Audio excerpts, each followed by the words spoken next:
Hello everyone, this is Money Mom. Welcome to the channel.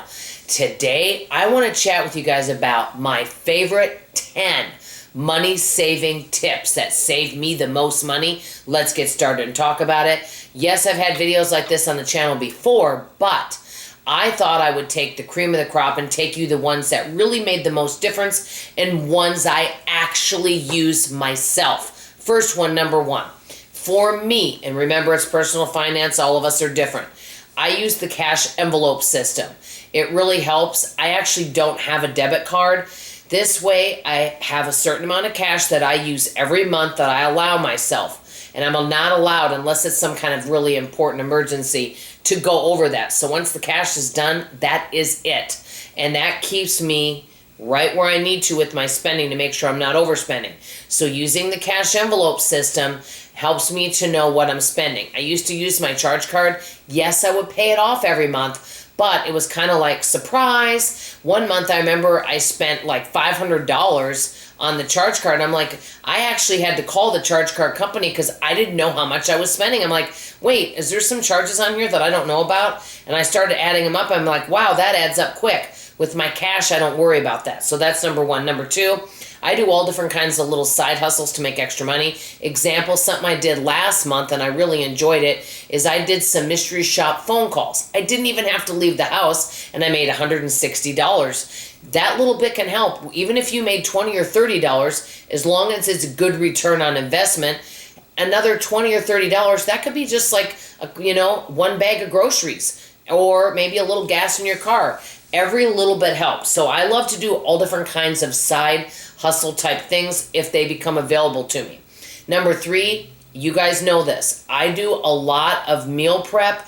I cook ahead, and I actually like to cook more than one thing. For example, I made some homemade banana bread and homemade pumpkin bread. I didn't just make one loaf. I ended up making 4 loaves. That way I can freeze them because the loaves of these breads can go kind of quickly.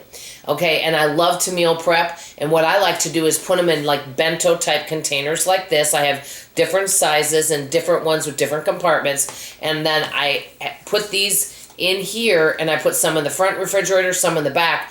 That way, if you're hungry and you know what, you don't want to go grab a snack, you're ready to eat a meal, you can actually heat one of these up, it's ready to go. And I figured out that each meal for portion for one person is anywhere from 85 cents to $2.75 per person, depending on what I fix. So there's, a lower, more frugal amount versus a higher amount. If I had to average it, I'm going to say each meal is probably about $1.50 on average, which is a lot cheaper than going out to eat. That saves a lot of money. Number 4, I cut out what doesn't bring me value.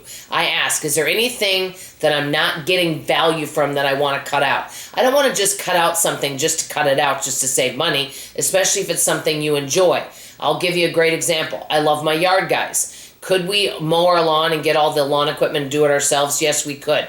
But we really like our yard guys. They do a great job. Now, let's say a source of income was cut and money got really, really tight. Yeah, I'd have to cut that out. But for now, I only cut out the things that don't bring me value. And so that's what I'm doing right now for me. Number 5, I'm putting a bunch of words together. I prioritize my spending and on anything that is most important. So let's say there's 4 things that I think need fixing or I want to get repaired.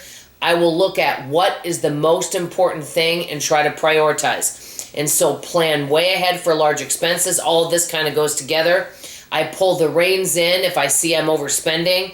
I reassess, reevaluate, and reallocate my budget always. So I'm always thinking and planning and doing all this. I kind of lumped all that together. Number 6, for items that I will use often, I will buy in bulk. It depends what it is. For example, paper towels, which we don't go through them really fast, but I'll do that. Toilet paper would be an example. Laundry detergent would be another example.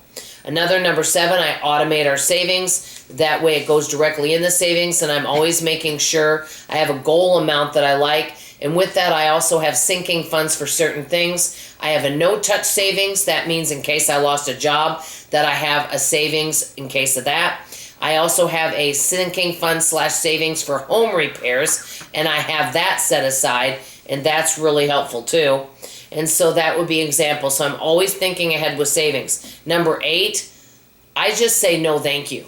I do not feel any obligation to buy or do anything anymore. My main purpose is to take care of our 4 walls. If I'm able to help or do a kindness for other people, I'm happy to do it, but I have to make sure that I throw the life jacket on myself first before doing other things. I'm not afraid to say no thank you. Example, I just received an email today.